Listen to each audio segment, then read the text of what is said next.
Welcome to Spilling Teas, your go-to for custom t-shirts, tutorials, design tips, and behind-the-scenes insights.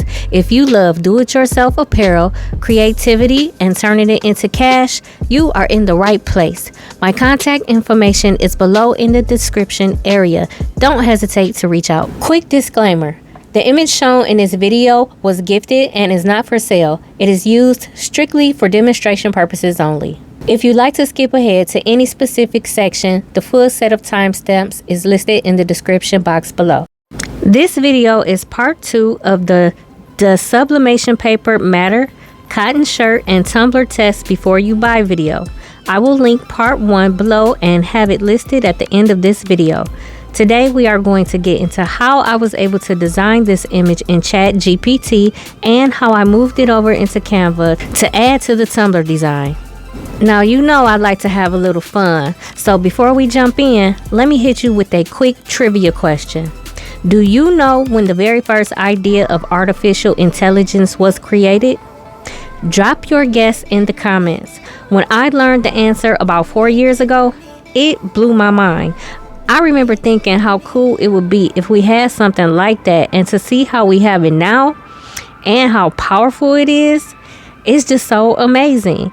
I will post the answer in next week's video because I want to give everyone a chance to answer this question.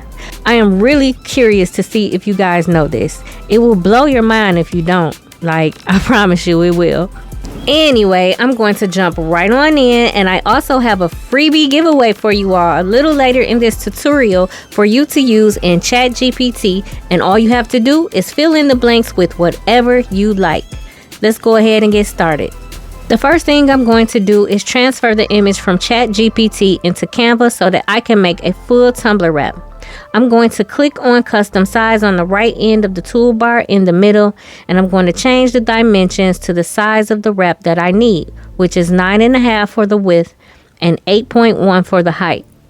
To prevent from working extra, change the units first, because as you can see, if you input the width and height first and then try to change the unit to inches, it will change the numbers you just input into the columns for whatever reason.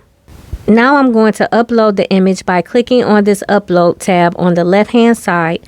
Then I'll click upload files on this purple tab to import the file from where I saved it. After it is done uploading, you just click on it to appear on your canvas.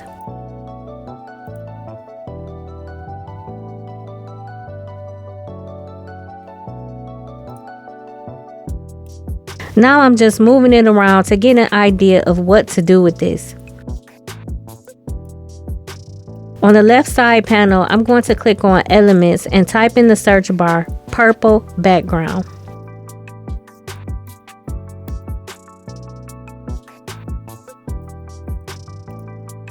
After clicking on the one I like, I'll take the edges and drag it across the entire canvas. I'll right click and click on Layers. Then I'll click on Send to Back to put it behind my image. So for now, everything that I want to add to this image, I'm going to get it from the Elements tab and type in whatever it is I'm looking for and just add it to my canvas until it is to my liking.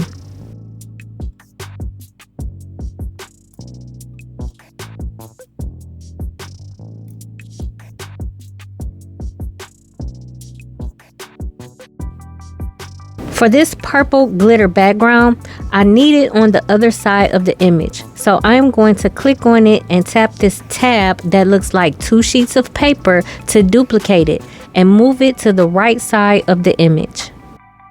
Whatever I do on the left side, I will duplicate on the right side and make it line up perfectly so that it will match when it is time to meet the 2 ends together after you wrap it around the tumbler.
To undo a step or mistake, you just go to the top left and click the arrow back button.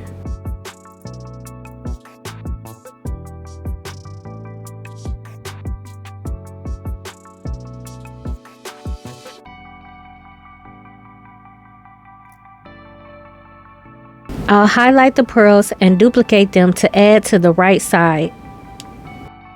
To flip this in the opposite direction, you'll look at the toolbar right above the image and click the flip button. Then click flip vertically. Now I'm going to line them up with the pearls on the left side as best as I can.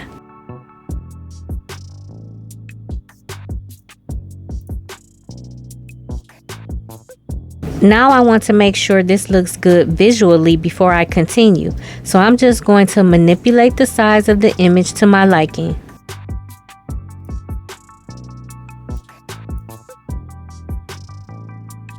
Instead of having two different color layers, I decided to get rid of the two dark purple layers on each side of the image and stretch the background across the entire image.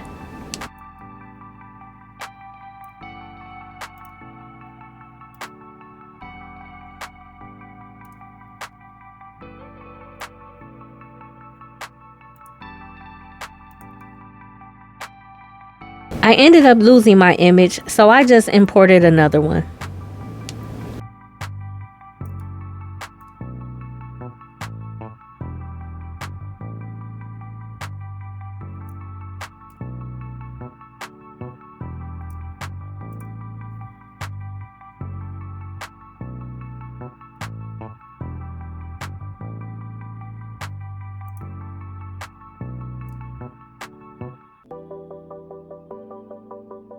I need to make the right side look exactly like the left, so I'm going to duplicate this diamond and put it in its proper place, aligned with the diamond on the left. To prevent my image from looking so boxy, I went to the toolbar above the image and clicked on Corner Rounding to round the corners of the image.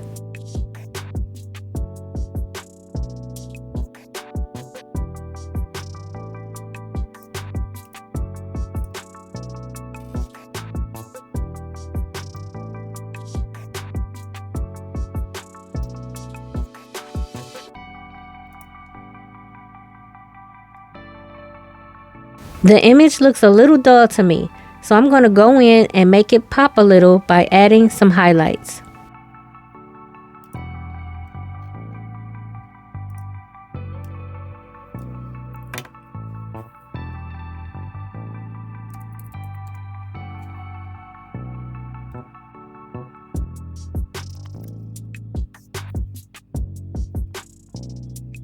This bar below your image is so helpful for increasing or decreasing the size of your image to help you see better.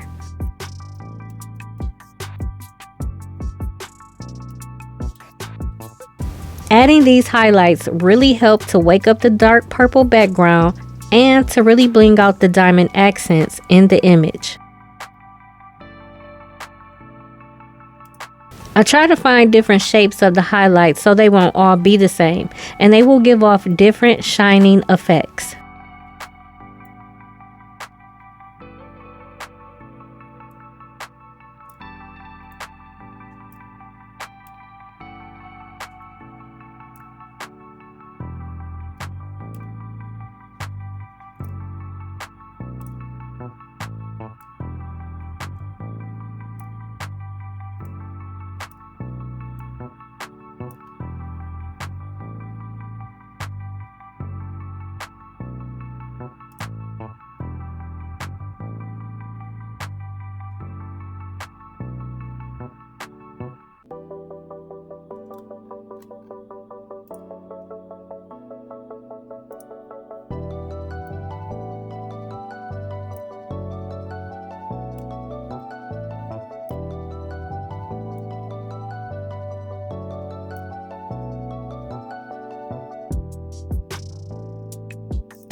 I honestly meant to move that shine into another place and forgot. So when I printed it out, it definitely printed on his hair like that. Oopsie.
You should keep PNGs under 3000 pixels when exporting from Canva, primarily to avoid excessively large file sizes that slow down your browser, but also because Canva's default DPI for PNGs often means larger pixel dimensions translate poorly to print, causing blurriness unless you are printing very small. So aiming for dimensions suitable for your final use is key to balancing quality and performance. So now you want to download the file to whatever device you are using, and remember the location you are downloading to so you can upload it easily into Design Space, Leonardo Design Studio, which I call LDS, or whatever design software you are using.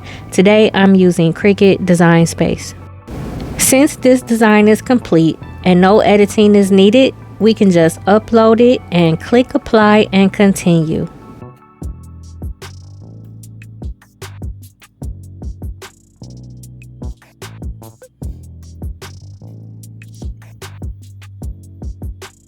Click on Flat Graphic and continue.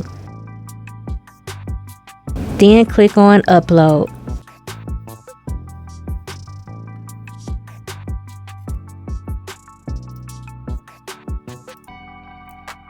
Now I'm going to size my Tumbler image 9.5 by 8.1.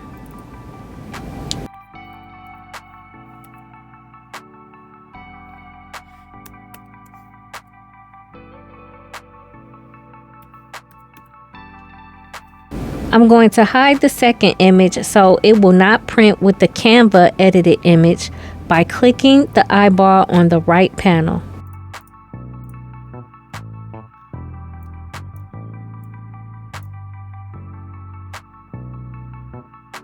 Now it is time to print it out. I will be printing it on my Epson 15000 printer, and I already have my settings preset.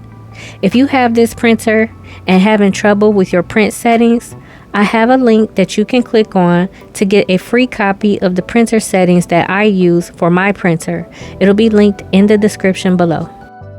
Don't forget to save your project, and definitely don't forget when you are sublimating and you get to this part, do not mirror your image because your sublimation printer should be set to do it for you.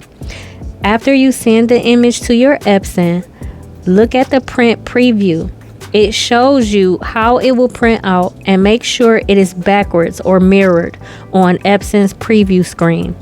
Once you have verified everything is correct, go ahead and click print and make sure you have your sublimation paper ready to insert into your printer. I have a link and special code for you down in my description. If you use it, you'll get 12% off your order, and I will get a little commission for referring you to this great reputable company. You can use the code for A-Sub and Koala Sublimation supplies. The link is below. Here is Epson's print preview. As you can see, it is mirrored and okay to print. I was very pleased with how this tumbler turned out. If you want to learn more about A-Sub sublimation paper, make sure to check out part 1 where I test and troubleshoot common issues people may have when sublimating tumblers. It is linked here on the screen and in the description area. It is always a pleasure designing with you all, T-Squad. Help this video get 1,000 likes. Be sure to subscribe and hit that notification bell for all of my new uploads. Stay cool, calm, and creative. Much love.